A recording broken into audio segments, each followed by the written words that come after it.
नमस्कार, मी रुद्रा मोशाने इयत्ता तिसरी इंग्लिश स्कूल मानवत राणा रोजकर. सर्वप्रथम डॉक्टर बाबासाहेब आंबेडकरांना विनम्र अभिवादन करतो आणि त्यांचा जयघोष करून माझ्या भाषणास सुरुवात करतो. डॉक्टर बाबासाहेब आंबेडकरांचा, डॉक्टर बाबासाहेब आंबेडकरांचा, डॉक्टर बाबासाहेब आंबेडकरांचा. त्यांचा रुबाब राजेशाही, सुटा बुटा तो रोज चढाई. त्यांचा रुबाब राजेशाही, सुटा बुटा तो रोज चढाई. ज्यांच्या जगात गाजा वाजा, ज्यांच्या जगात गाजा वाजा. भीमराव एकच राजा, भीमराव एकच राजा. ज्याची वाघाची होती रे चाल, छाती कणकर निर्भीड ढाल. ज्याची वाघाची होती रे चाल, छाती कणकर निर्भीड ढाल. तलवार केली त्याला हात त्याला केला, तलवार केली त्याला हात त्याला केला. एकटाच रडला छाती ठोकलं, एकटाच रडला छाती ठोकलं. हो जगात गाजा वाजा, भीमराव एकच राजा. हो जगात गाजा वाजा, भीमराव एकच राजा. आज मला तुम्हा सगळ्यांना सांगावंसं वाटतं की मागच्या काळात 2 वर्षे सगळे कार्यक्रम बंद होते. असं एकच राहिलं बंद होतं. सगळीकडे हाहाकार वाजला होता, कारण आपल्या देशात कोरोना आला होता. या कोरोनामुळे लॉकडाऊन पडलं होतं. माणसं घरात केली होती, माणसाला घराबाहेर पडणं मुश्किल झालं होतं. एकत्र येणं बंद झालं होतं. रस्त्यावर जायचं नाही, रस्त्यावर थुंकायचं नाही, एकमेकांना स्पर्श करायचा नाही. आणि जर स्पर्श झाला तर मिनिटा झाल्यासारखा हात धुवून टाकायचा किंवा सॅनिटाईज करायचा. नात्याची माणसं मिळली तर त्या माणसाला आमच्या मातीला सुद्धा जाता आलं नाही. आणि मग माणसाला दुःख वाटायला लागलं आणि माणसं म्हणायला लागली, अरे कसला हा कोरोना आणि कसला हा लॉकडाऊन, बंद करत आहे सगळं. तेव्हा त्या काळात मला लिहिता वाचता येत नव्हते. तेव्हा माझे आई वडील मला घरात बसून छत्रपती शिवाजी महाराजांचा आणि डॉक्टर बाबासाहेब आंबेडकरांचा इतिहास सांगत होते. हजारो वर्ष आपला समाज अस्पृश्य होता. आला रस्त्यावर येण्याची परवानगी नव्हती, आला थुंकण्याची परवानगी नव्हती. गळ्यातल्या गाडग्यात थुंकायचं होतं. चाललं तर पाऊल उठून म्हणून मागं झाडू आणला होता. सार्वजनिक कार्यक्रमात गेलं तर लोकांचं खरकट खावं लागत होतं. कोणी मेलं तर मडा उचलायला कोणी नव्हतं. अरे मला वाटतं आपला हा समाज आज तो लॉकडाऊन आज नाही तर हजारो वर्षापासून भोगत होता. आणि तो कोरोना होता जातीवादाचा कोरोना. अरे या कोरोनावर एका वर्ष डॉक्टरांनी लस शोधली, पण या जातीवादाच्या कोरोनावर लस शोधण्यास एकही डॉक्टर तयार नव्हता. तेव्हा 14 एप्रिल 1891 रोजी एक डॉक्टर जन्माला आला आणि त्या डॉक्टरचे नाव म्हणजे विश्वरत्न डॉक्टर बाबासाहेब आंबेडकर. आणि ती लस म्हणजे आंबेडकर वाद आणि ती लस म्हणजे भारताचे संविधान. डॉक्टर बाबासाहेब आंबेडकर स्वाभिमानाची शिकवण देत असताना नेहमी म्हणायचे की 100 दिवस शेळी बनून जगण्यापेक्षा 1 दिवस वाघ बनून जगा.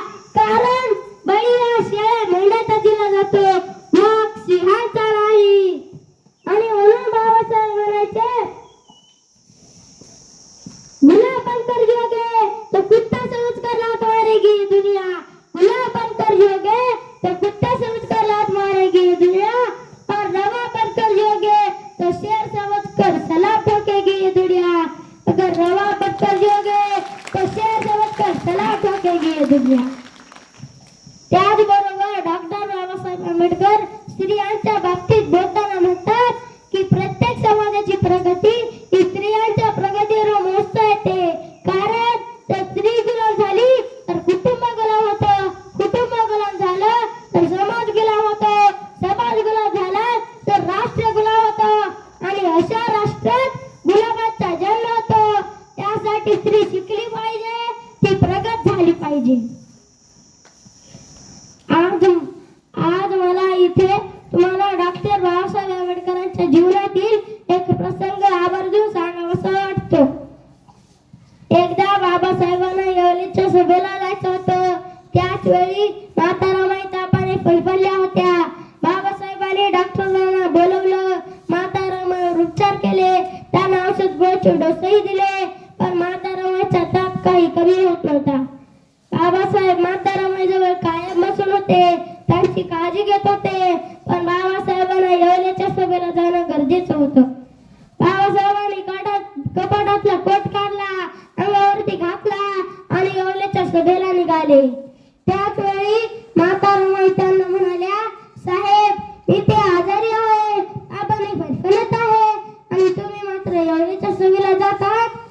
बाबासाहेब माता रमाईच्या डोक्यावरून हात फिरवता म्हणाले, रमाई, तुझ्यावर उपचार करण्यासाठी ते शेकडो डॉक्टर आहे, पण माझा जो समाज आजारी पडलाय त्या समाजावर उपचार करणारा मी एकमेव डॉक्टर आहे. त्यासाठी मला गेलं पाहिजे रमाई. आणि म्हणूनच वैतागता, खाता तो घास, घेतो तो श्वास, किंवा तुझ्या जन्मामुळे. खाता तो घास, घेतो तो श्वास, किंवा तुझ्या जन्मामुळे. उदरली कोटी कुळे, किंवा तुझ्या जन्मामुळे. उदरली कोटी कुळे, किंवा तुझ्या जन्मामुळे. डॉक्टर बाबासाहेब आंबेडकर म्हणायचे, माणूस जसा उपाशी राहिल्याने अशक्त लवकर वरतो, तसा शिक्षणाच्या अभावाने जिवंतपणे दुसऱ्याचा गुलाम होत बसतो. आणि एकदा का माणसाला गुलामीची सवय झाली की तो स्वतःची ताकद विसरून जातो. आणि म्हणून बाबासाहेब म्हणायचे, गुलामाला गुलामीची जाडी करून द्या, तरच तो बंड करून उठेल.